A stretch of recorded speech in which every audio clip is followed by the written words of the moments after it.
दोस्तों best performing fund के बारे में तो हर कोई बात करता है। आज इस वीडियो में मैं बात करूंगा वर्स्ट परफॉर्मिंग फंड के बारे में। आज मैं एक ऐसे ईएलएसएस कैटेगरी के फंड के बारे में बात करने वाला हूं जो आज से 5-6 साल पहले तक one of the best performing ELSS fund हुआ करता था, लेकिन आज अगर आप इसको देखेंगे तो ये वर्स्ट परफॉर्मिंग ईएलएसएस फंड चल रहा है। तो इस वीडियो में हम डिटेल में इस फंड के बारे में देखेंगे। मैं आपको समझाऊंगा इस वीडियो में कि क्यों ये फंड परफॉर्म नहीं कर रहा है और क्यों एक इन्वेस्टर के लिए जरूरी है एक टाइम रहते किसी भी फंड से निकलना।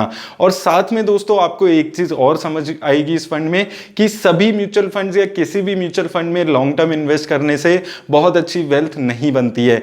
इस फंड की अगर हम बात करेंगे तो 5 सालों में 10% के आसपास की रिटर्न है और 3 सालों में 9% की।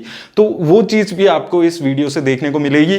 तो ये वीडियो पूरी डिटेल में देखिएगा। आइए चलते हैं वीडियो देख लेते हैं दोस्तों। तो दोस्तों वीडियो शुरू करने से पहले अगर अभी तक आपने अपना डीमैट अकाउंट नहीं खुलवाया है तो लिंक आपको डिस्क्रिप्शन में मिल जाएगा।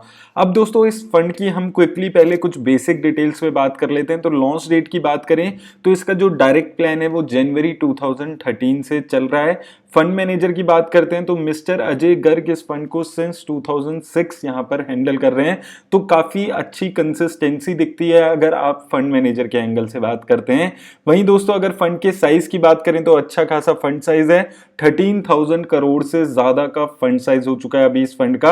वहीं दोस्तों अगर हम बात करते हैं इसकी मार्केट कैप वाइज एलोकेशन पे तो लार्ज कैप कंपनीज में ये 50% पैसा लगा रहे हैं, मिड कैप में 39% पैसा और स्मॉल कैप में 9.5%। तो रिस्क के मामले में काफी रिस्क ये लेकर चल रहा है। हमने देखा है जो एक दूसरे जो अच्छे परफॉर्म करने वाले टैक्स सेवर फंड्स है जैसे कि कैनरा, रुबेको, मिराए, वो मेजरली लार्ज कैप कंपनीज में पैसा लगाकर चल रहे हैं। वहीं ये फंड की अगर हम बात करते हैं ये लगभग 50% पैसा मिड कैप और स्मॉल कैप में भी लगाकर चल रहा है। तो रिस्क के मामले में काफी ज्यादा रिस्क ले रहा है अगर हम दूसरे टैक्स सेवर फंड से कंपैरिजन करते हैं। वहीं दोस्तों अगर हम बात करें इसकी एक्सपेंस रेशो पे तो एक्सपेंस रेशो भी इसकी हायर साइड पे है। अगर हम कुछ अच्छे टैक्स सेवर फंड से इसको कंपेयर करते हैं एक्सपेंस रेशो 0.92% के आसपास की है। हालांकि ये कैटेगरी एवरेज के आसपास की ही एक्सपेंस रेशो है, लेकिन फिर भी अगर आप top performing tax saver fund से कंपेयर करेंगे तो काफी ज्यादा हायर साइड पे एक्सपेंस रेशो को आप मान सकते हैं। अगर दोस्तों यहां पर एग्जिट लोड की बात करें तो एग्जिट लोड नहीं है। सिंस ये एक टैक्स सेवर फंड है, ईएलएसएस फंड है, तो जो भी आप पैसा इसमें लगाते हैं वो 3 साल के लिए आपका लॉक इन हो जाता है। वो पैसा आप विड्रॉ नहीं कर सकते हैं। वहीं दोस्तों अगर हम इसकी रिस्क रेशोज पे यहां पर बात करते हैं तो स्टैंडर्ड डेविएशन, शार्प रेशो और टर्नओवर रेशो पे अगर हम बात करें तो स्टैंडर्ड डेविएशन किसी भी फंड का ये बताता है कि एक फंड कितना ज्यादा वॉलेटाइल है। तो वॉलेटिलिटी के मामले में ये फंड ठीक दिख रहा है, ज्यादा स्टेबल फंड है ये अगर आप कैटेगरी एवरेज से कंपेयर करते हैं। शार्प रेशो दोस्तों बहुत खराब है इसकी। शार्प रेशो किसी भी फंड की ये बताता है कि एक फंड कितना ज्यादा रिस्क एडजस्टेड रिटर्न्स दे पा रहा है, यानी कि कम रिस्क लेकर ज्यादा रिटर्न्स। तो यहां पर आप देखेंगे कि काफी कम है इसकी शार्प रेशो। शार्प रेशो जितनी ज्यादा होती है उतनी ही बेटर होती है। कैटेगरी एवरेज से कंपेयर करते हैं तो आधी से भी कम यहां पर नजर आती है। टर्नओवर रेशो दोस्तों इसकी अच्छी दिखती है 16% के आसपास। टर्नओवर रेशो दोस्तों किसी भी फंड का ये बताता है कि एक फंड कितना ज्यादा अपने पोर्टफोलियो में चेंजेस कर रहा है, बाय एंड सेल कर रहा है। और कम टर्नओवर ये दिखाती है रेशो कि एक फंड बहुत ज्यादा लॉन्ग टर्म के हिसाब से अपने पोर्टफोलियो में कंपनीज को ऐड करता है। अब ये चीज वैसे तो एक अच्छी चीज मानी जाती है, लेकिन आज इस वीडियो में मैं आपको ये भी दिखाऊंगा कि कैसे ये कम टर्नओवर रेशो ही इस फंड के खराब रिटर्न्स देने पे एक ज्यादा इंपैक्ट डाल रही है। अगर दोस्तों यहां पर सेक्टर वाइज एलोकेशन पे बात की जाए तो यहां पर दोस्तों आप देख सकते हैं फाइनेंशियल सेक्टर में 27% पैसा है, हेल्थ केयर सेक्टर में 14%, एनर्जी, कैपिटल गुड्स और सर्विस सेक्टर में यहां पर पैसा है। तो मेजरली आप देखेंगे दो सेक्टर्स में ये काफी ज्यादा पैसा लगा के चल रहा है 40% के आसपास। हेल्थ केयर सेक्टर दोस्तों काफी एक डिफेंसिव सेक्टर माना जाता है। उसके अलावा एनर्जी सेक्टर की आप बात करते हैं कंपैरेटिवली एक रिस्की सेक्टर माना जाता है। उसके अलावा कैपिटल गुड्स और सर्विस सेक्टर भी यहां पर मौजूद है। टॉप 10 कंपनीज इसकी देख लेते हैं, कौन सी कंपनीज है इसके पोर्टफोलियो में।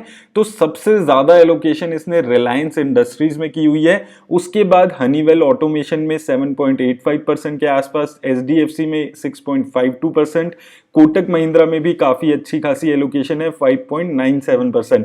उसके अलावा आप देख सकते हैं ICICI bank, Pfizer, L&T, Bayer Corp Science, Glaxo Smith और जिलेट इंडिया जैसी कंपनीज यहां पर आपको देखने को मिल रही है। तो दोस्तों ये जो कंपनीज हैं ये इसके पोर्टफोलियो में बहुत ही लंबे टाइम से मौजूद है। कुछ कंपनी 2010-2009 से इसके पोर्टफोलियो में यहां पर मौजूद है, जब से सिर्फ इसका रेगुलर प्लान चला करता था, जब इसका डायरेक्ट प्लान भी नहीं आया था। लेकिन अगर आप इन कंपनीज की परफॉर्मेंस देखेंगे पिछले 5 साल की, चाहे आप बेयर्स कॉर्प साइंस की बात करें, गैलेक्सो स्मिथ की बात करें, जिलेट इंडिया की बात करें, हनीवेल ऑटोमेशन की बात करें, ये पिछले 5 सालों में ना तो इनकी सेल्स में अच्छी ग्रोथ दिख रही है और ना इनके जो रिटर्न्स हैं वो इनके शेयर्स जनरेट कर पा रहे हैं।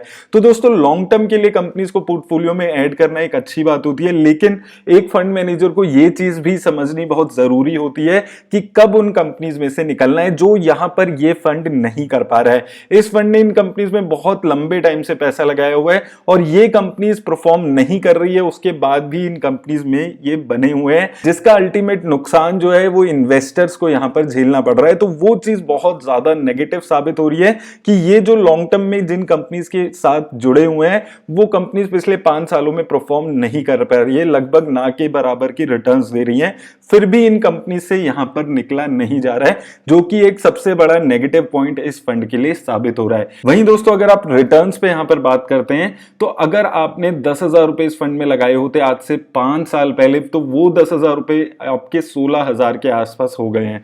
यानी कि सिर्फ 10% के रिटर्न 5 सालों में इस फंड ने जनरेट किए, 3 सालों में 9% के आसपास और 1 साल में अगर आप देखेंगे 3% के आसपास की रिटर्न है। और अगर आपने इस फंड में इसकी इंसेप्शन में पैसा लगा दिया होता तो यहां पर 15% के आसपास की रिटर्न है। तो सिंस इंसेप्शन रिटर्न अगर आप देखते हैं तो ठीक रिटर्न्स यहां पर देखने को मिलती है 15% के आसपास की। लेकिन दोस्तों जितना ये फंड रिस्क ले रहा है, हमने देखा है 40-50% पैसा ये स्मॉल कैप और मिड कैप में लगा रहा है, उस हिसाब से यहां पर रिटर्न नहीं है और 1 साल में काफी खराब रिटर्न है। 2 और 3 साल में भी अगर आप देखेंगे ये one of the worst performing fund है ईएलएसएस फंड्स की अगर आप बात करते हैं।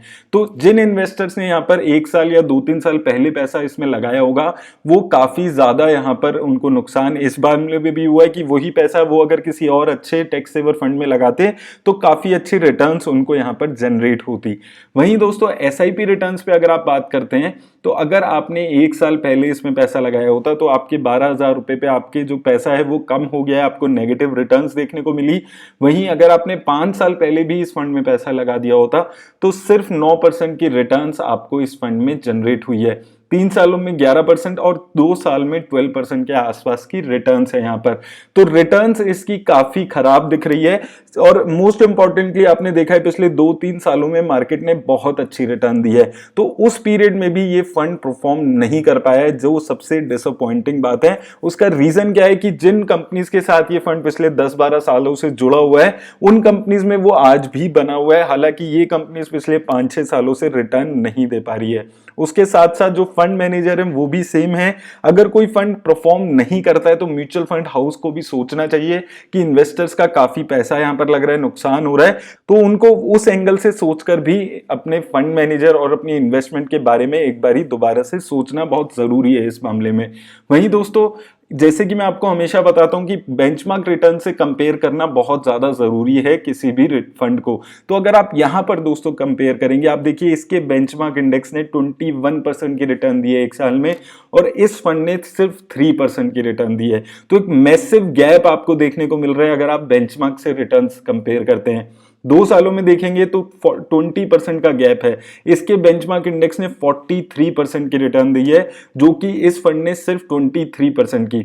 3 सालों में अगर आप देखेंगे तो 17% की रिटर्न बेंचमार्क इंडेक्स ने दी है और इस फंड ने 9% की, तो लगभग डबल रिटर्न्स इसके बेंचमार्क इंडेक्स ने जनरेट किए हैं। तो ऐसा दोस्तों काफी नुकसान इन्वेस्टर्स को हो जाता है कि जब कोई फंड एक तो बेंचमार्क को बीट नहीं कर पा रहा है और उसके साथ साथ एक मैसिव गैप से वो बीट नहीं कर पा रहा है, उस एक मैसिव गैप है बेंचमार्क की रिटर्न और इस फंड की रिटर्न में, जो कि एक बहुत ही ज्यादा नुकसान वाली बात हो जाती है इन्वेस्टर्स के लिए। 5 सालों में दोस्तों अगर आप देखते हैं तो यहां पर भी आप देखेंगे 5 सालों में भी ये अपने बेंचमार्क से बहुत कम रिटर्न्स यहाँ पर जनरेट कर रहा है। तो दोस्तों ये वीडियो से मैं आपको सिर्फ ये बताना चाहता हूं कि आपको जरूरी नहीं है कि म्यूचुअल फंड में, सभी म्यूचुअल फंड में आपको अच्छी रिटर्न्स आए।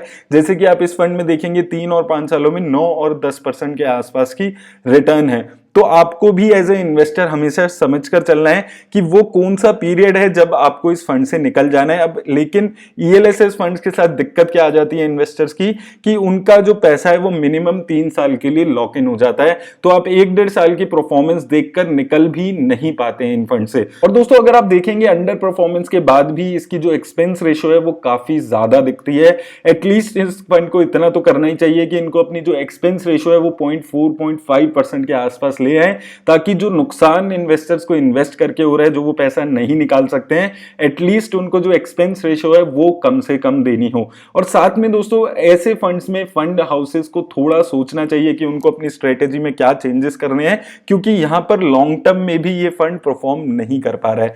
तो दोस्तों उम्मीद करता हूं कि इस वीडियो से आपको हेल्प हुई होगी और आपको एक चीज समझ आई होगी कि सारे म्यूचुअल फंड्स अच्छे रिटर्न्स नहीं देते हैं। कुछ फंड्स होते हैं जो एक बार ही जब लैगर्ड रिटर्न्स देना शुरू करते हैं तो अच्छे रिटर्न्स वो दे ही नहीं पाते हैं। तो ऐसे फंड से टाइमली निकलना भी बहुत ज्यादा जरूरी है। अगर आपको ये वीडियो अच्छी लगी हो और अगर आप ऐसी ही कैटेगरी और कैटेगरी के वर्स्ट म्यूचुअल फंड्स के बारे में जानना चाहते हो तो मुझे कमेंट सेक्शन में जरूर बताइएगा। मैं और कैटेगरी म्यूचुअल फंड की मैं भी कोशिश करूंगा वर्स्ट परफॉर्मिंग फंड्स का रिव्यू करने में। तो मेरी तरफ से दोस्तों आज बस इतना ही। उम्मीद करता हूं इस वीडियो से हेल्प हुई होगी। अच्छी लगी हो वीडियो तो इसे लाइक और शेयर जरूर कर दें। धन्यवाद।